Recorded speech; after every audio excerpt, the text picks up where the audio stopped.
We're the rebels of the digital age, rocking hard like the heroes on a rampage. There is an educational revolution in the air. We're here to show you we've got flair. Gotta raise the stakes, artificial and human minds. No time for mistakes. We're the pixel warriors, fighting side by side, diving deep into the code. Let the sparks collide. Level up your AI knowledge. Let it flow through phases. Trust in the future. Unleash the technology. Every alchemester. We're one step closer to the sky. Level up your reality. So we go.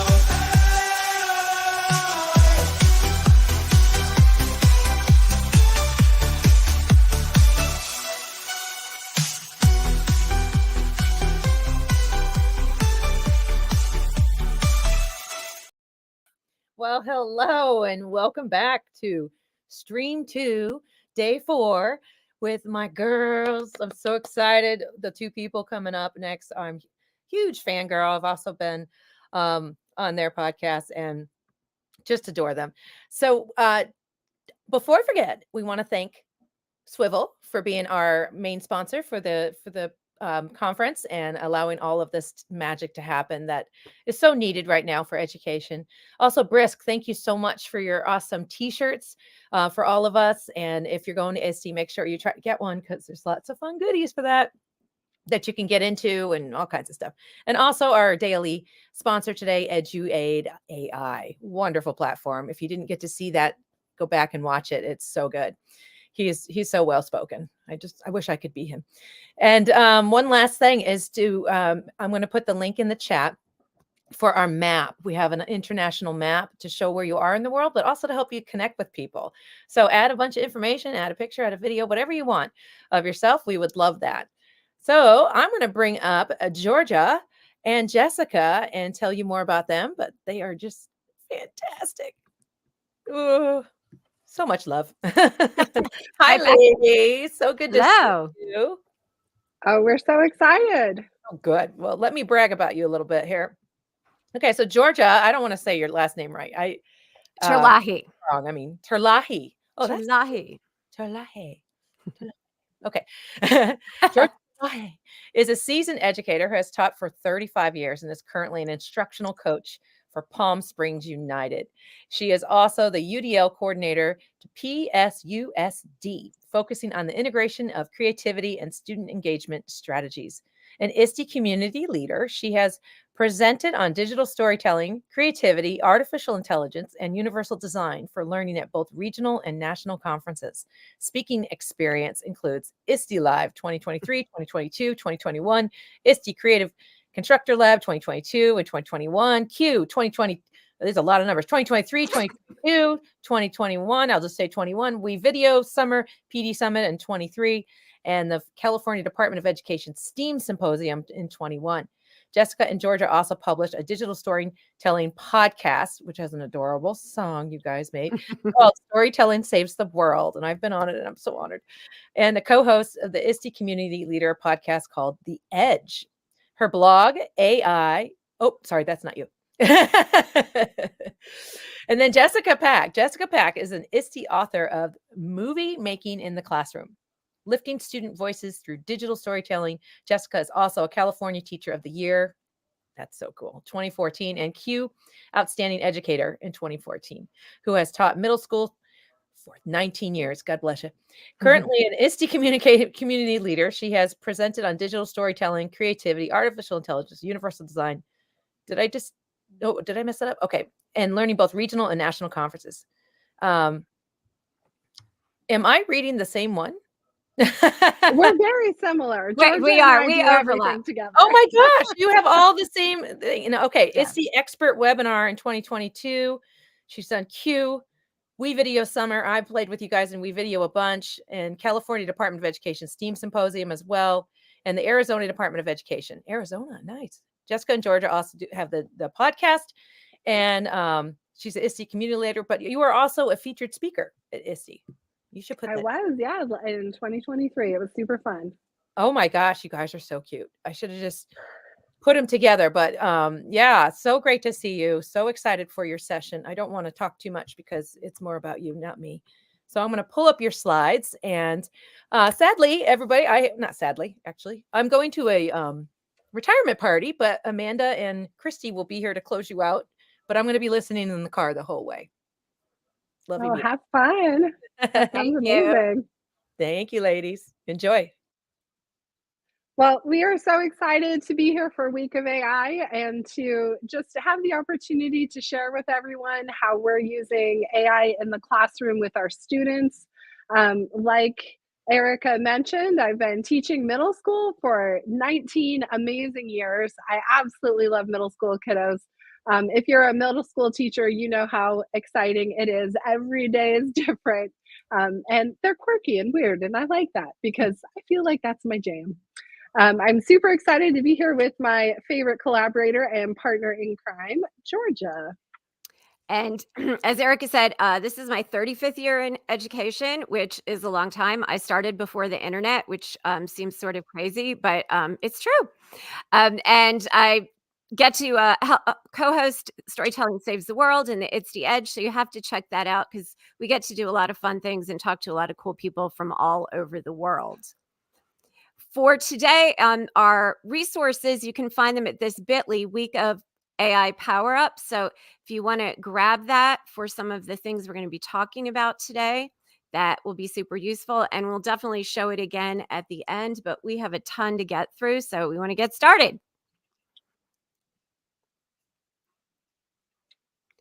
So our school district has been working at getting the message out and understanding universal design for learning. And we're in year 2 of that. And so a lot of the lens we've been looking through this year with AI for Jessica and I has been through UDL. And the UDL guidelines, their big points are representation, action expression, and engagement. And Jessica and I forever have been super passionate about engagement strategies, which led us to movie making and all kinds of other things. But we've really been working this year on using AI for engagement and representation, and it really dovetails nicely. So when we're looking at lesson design, we kind of ask ourselves these questions.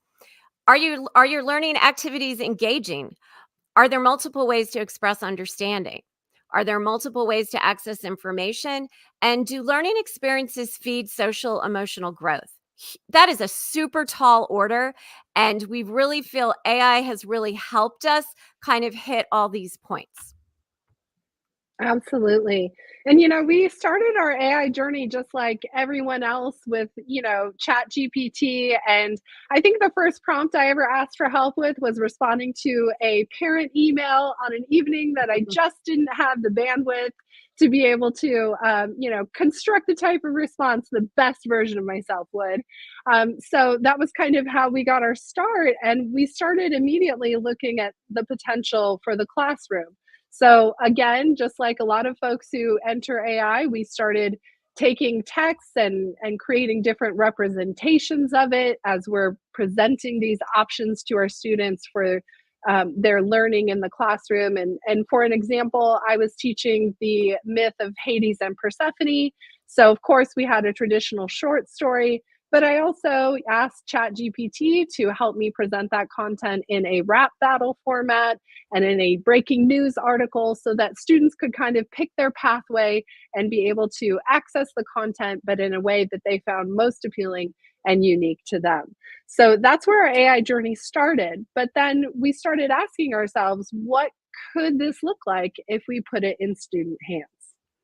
And so we're always kind of guiding ourselves with an essential question because you can get lost in the kind of the dark, deep black hole of AI. And so we try to kind of give ourselves guardrails. And so we ask ourselves, how can we effectively, efficiently, and intentionally harness the power of student-facing AI to create compelling learning experiences? And that really helps guide us sort of in our consumption and what we interact with students with. So why student-facing AI? It definitely goes hand in hand with UDL. So it improves universal design. It definitely increases student engagement. Oh my Lord. Like it just ups the ante. And especially, we know this time of year, at least for us, we have about 3 more weeks left of school. Getting students to be engaged is really the holy grail of everything. So we have some lesson ideas to share with you that our students have really been having fun with. And it also fosters creativity in ways that we really haven't seen before. So we're super excited to show you a few things. AI can also help create an environment where all learners thrive. When you talk about having the accessibility of text read to students and translated and different modalities of how to show what you know, everyone can survive, not just the really good student who's great at writing a report, but maybe someone who's super quiet and doesn't want to talk in front of the room, but is great at creating graphic design to show what they know. So it really does level the playing field and help build a community. So we're going to look at a couple student-facing AIs, and we're going to give you some lesson ideas. I live in the land of elementary. Jessica's in the land of middle school. And so some that we've been working with this past year, SchoolAI, Adobe Express, and Curipod. So we're going to show you some of the things we've been doing with kiddos with these programs. So just to begin with, we've got SchoolAI that has presented an amazing opportunity for crafting custom chatbots to be able to give your kids the opportunity to interact with. A few different sessions this week, and the SchoolAI session yesterday really profiled the power of this tool. If you missed out on those, we definitely urge you to make an account, log in, and then start out maybe in the find a space section where you can, take advantage of something that's already been created and you can customize it further. This is really how we started our journey. We just started looking around and we found these historical chatbots, which have been really amazing for our students to interact with. And again, we're kindergarten all the way up through middle school. So there's been a lot of success that we and our colleagues have had with being able to use the historical chatbot as an information source for students. There's a lot of different pre-programmed historical chatbots, plus you can create your own. And what I really like is that each one can be customized to really fit who your students are. So one of the things to remember as you're customizing is just the power of a great prompt, right? So even when you're creating a chatbot for your students and not necessarily asking it to generate, say, text, you're still giving information to tell the chatbot how to function. So I kind of err on the side of more is better. I've gotten better results that way as I am programming or customizing the chatbot and being able to use it with my students. So just remember that the most effective prompts are really specific in so much as our experience has led us to. And actually, this graphic is from AI for Education. It's a free download, and it's one that I also show to students because it helps them understand the power of a really good prompt. So once you select a chatbot, which in my lesson that I'm sharing, I selected the Martin Luther King Jr. chatbot for students.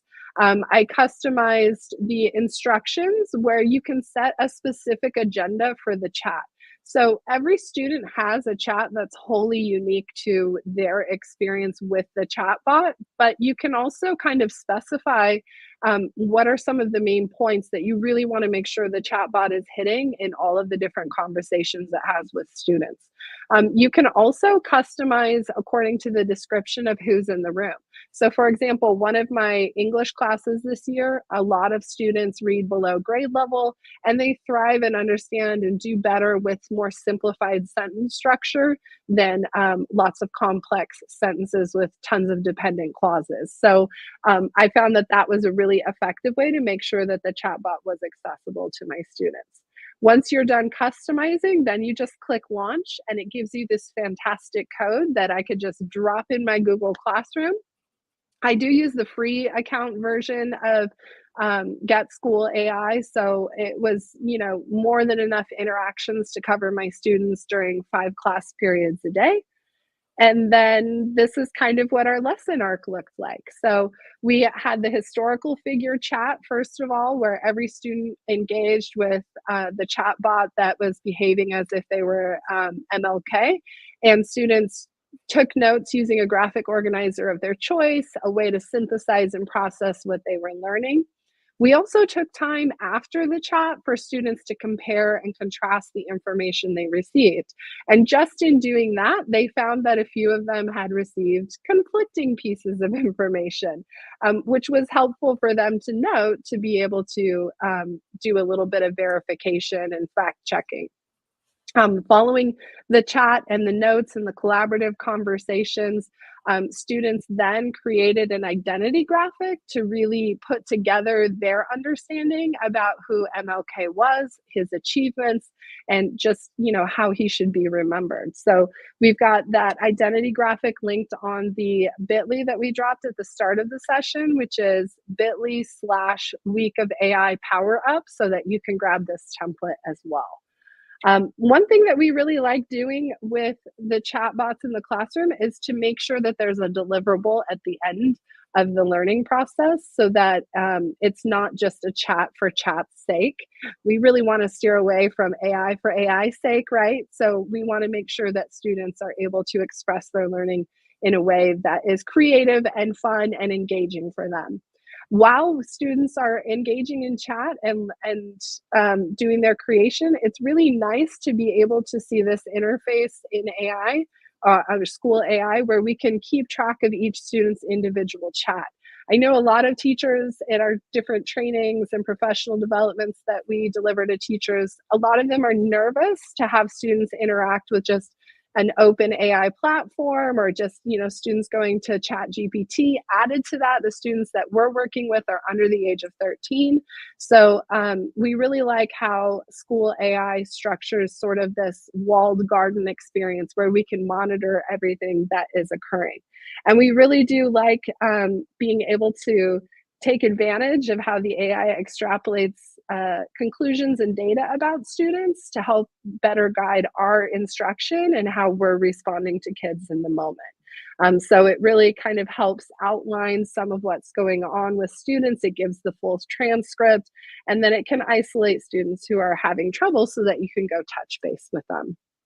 Of course, part of interacting even in the historical chatbot space is teaching kids how to have a responsible use of AI and understanding that verification of information is very important. These are two graphics that I have as posters in my classroom. Both are available from AI for Education as free downloads. And I really find that that is a great framework to be able to use with my students to make sure that they're understanding that AI isn't perfect, and that the onus is really on us as learners to be able to cross-check information and to ask questions of AI and of the information that we're getting back. There's also this framework we ran across on social media from Mr. Alex EdTech that we really liked. It's the TAPE acronym that talks about the responsible use of AI and helping students understand what that looks like with transparency, accuracy, process, and expectations. So you can grab that from social media. Thank you for sharing, Mr. Alex EdTech. We sure love that graphic as well. And then, I think Miss Holly Clark touched on this as well, but we've also taught our students to be able to ask AI about its own bias and reliability. So I think that that's important to be able to help them understand that maybe that is always kind of like a follow-up question that you give at the end of your chat. Just, hey, is any of the information you presented biased? Is there a possibility that it could be? And then the other follow-up question we often have students ask is, can you identify any alternative perspectives? So for example, when we're looking at Julius Caesar's military campaigns in my social studies class right now, students work together to be able to ask if there were other alternative perspectives of Caesar, not just as a hero or a really great leader, but what else could be understood about his leadership. And one of the topics that comes up is the human suffering involved in some of his military campaigns. So it's great for kids to really think about how could this event or this person be seen through different lenses. The other part of School AI that we use quite frequently is the sidekick, and sidekick can be customized for exactly what your students are doing. Again, prompting is super important, and in my experience, more is almost always better. I programmed a sidekick to help my students write their narratives.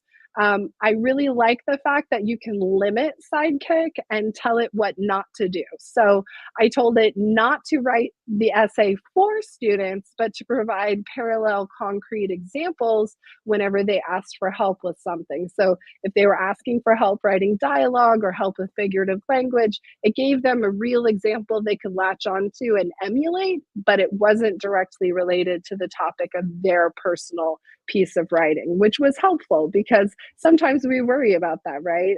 About we want our students to be able to produce, but we also want to give them help. And again, I really like how you can format the sidekick to be a custom experience for students. And here it is again, just showing you that I asked Sidekick to provide concrete suggestions for improvement and or assistance, but do not write the essay for students. That's, as an English teacher, especially at the secondary level, that's almost always the first concern fellow English teachers have is AI just gonna write for my kids?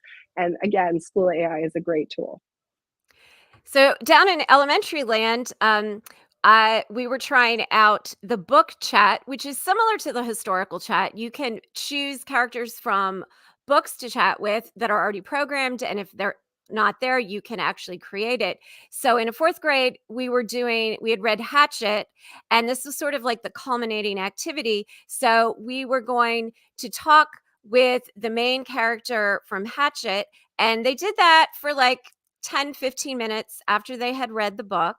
And then we had them take that information, we had them copy and paste it into a Google Doc. And then their kind of accountability piece after all this was to go into Adobe. And again, we use the identity graphic because it's super powerful. And if you can go to the next slide, Jessica. So on before I talk about the next slide, this also shows the teacher side, so I can see in the class who's really connecting with the content, who is making connections in their life to actually the character Brian in Hatchet. So that was really powerful to be able to read and see and kind of discuss in person after we were all finished. So I love that feature of School AI. So after we were done with that, we went to Adobe and we created an identity graphic of the main character. And I had the students actually use the text to image feature in Adobe to create their Brian.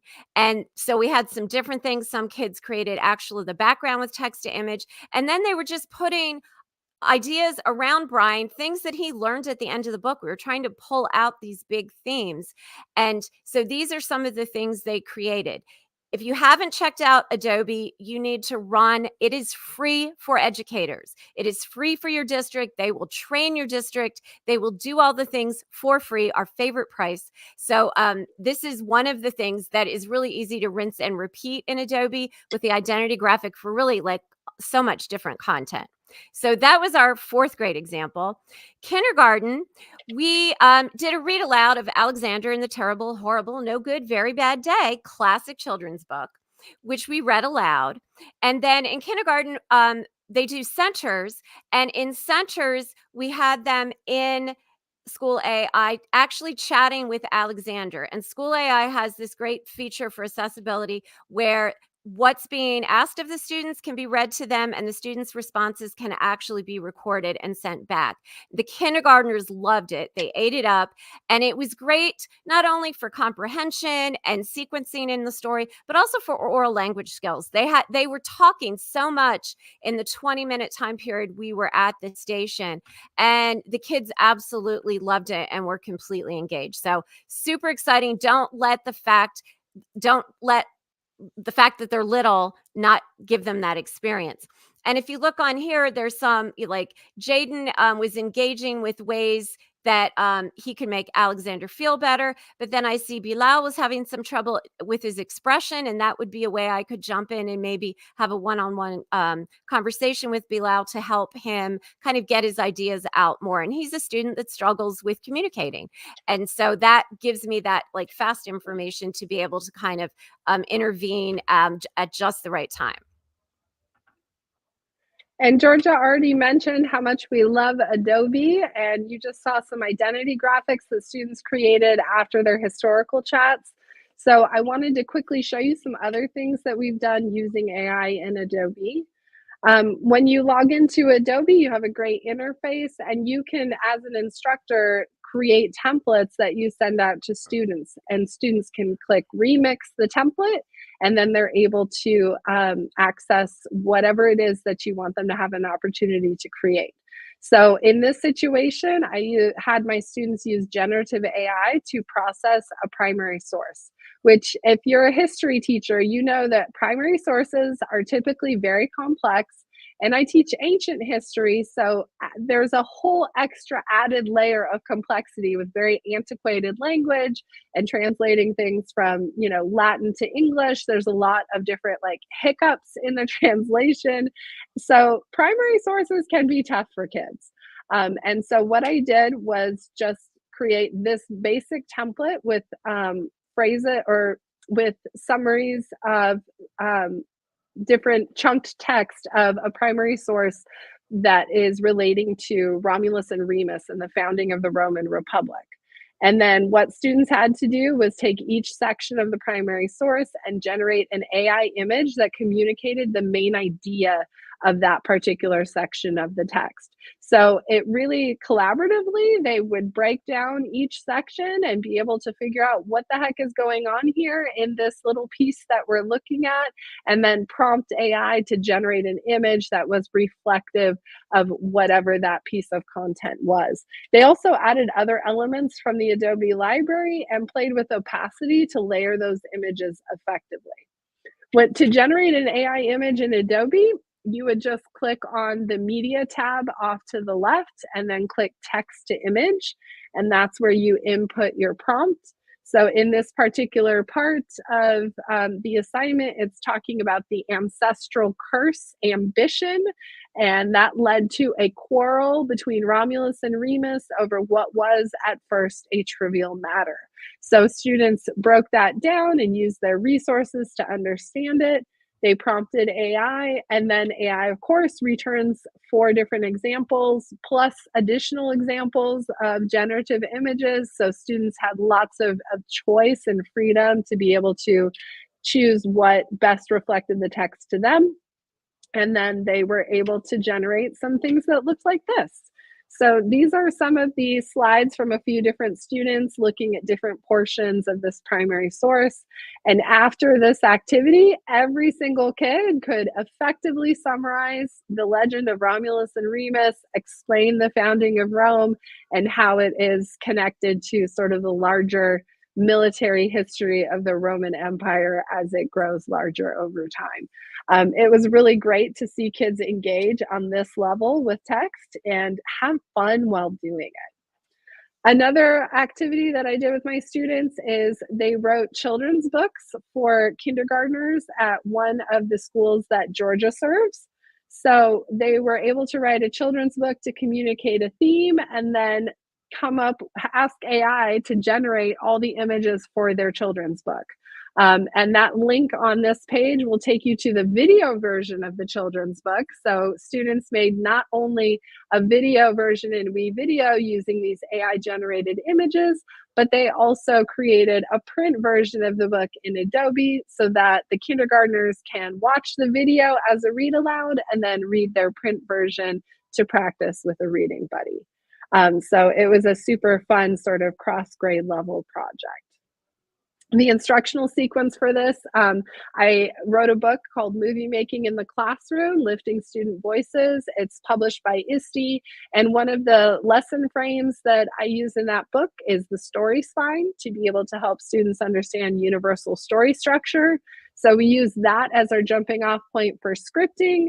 That script led us over into WeVideo, where we started piecing everything together using those images we generated in the Adobe image generation tool, the text to image, and then they conglomerated them again into an Adobe print version of the book. So that was super fun for them to be able to send that over to the kindergarten classes. Also in my history classes, students did research on their different Roman gods, and they used the text to image generator to be able to prompt AI to develop an image that they felt reflected the god that they had researched. They found very quickly that they could not just put like, Jupiter into the box, because it came up with a real big planet, and that was not at all what they were going for. So the more that they could really explain what it was they wanted to create and how they wanted it to look, the more creative images that were returned to them. So students had a really great time with this as well. And I will tell you, like, kids rush into the room each time we do an AI project just to be able to see whose pieces got printed that we're displaying for all of our friends who visit. They're just so excited. So really, that UDL aspect of engagement is top notch with anything AI that you can do with kids. Another program we've been working with this year is Curipod, and Curipod has a free and a paid version. We've been able to do everything through the free version, so that's been really good. So what's great about this is it has all these lesson generators. So, I mean, you will be blown away if you haven't been in Curipod to see all the lessons that you can already generate, and then you can customize. So you can type in the topic you're teaching next, and then you can click generate. It can generate a unit. It can generate an activity, lots of different things. But there's also like SEL and exit tickets and all kinds of things that you can generate there. So if you're generating a lesson, you can get to this page, and you can do the drop down for the grade level, and you can also choose the standard. So it really does kind of hone it down to what you really want. And then you can write in your description. As Jessica says, the better you get at your descriptions, the better lessons that you're able to come up with.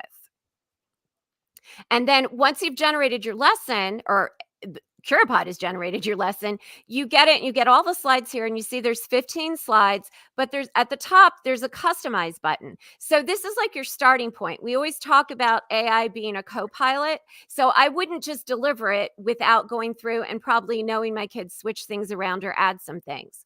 So if you look here at the bottom, these are all the slides. And then the Curipod has interactivity that it puts in that you can move around. So there's polls, there's a drawing feature, there is also exit tickets, there's open-ended questions that can actually get AI feedback, and then they can answer again. So this is really another way of getting kids engaged in the discussion around the topic that you're working on. I've also used this in a super sneaky way in professional development to highlight it for teachers, get them engaged, and then, oh, by the way, this is something you could be using with your kids. So we can't say enough about Curipod.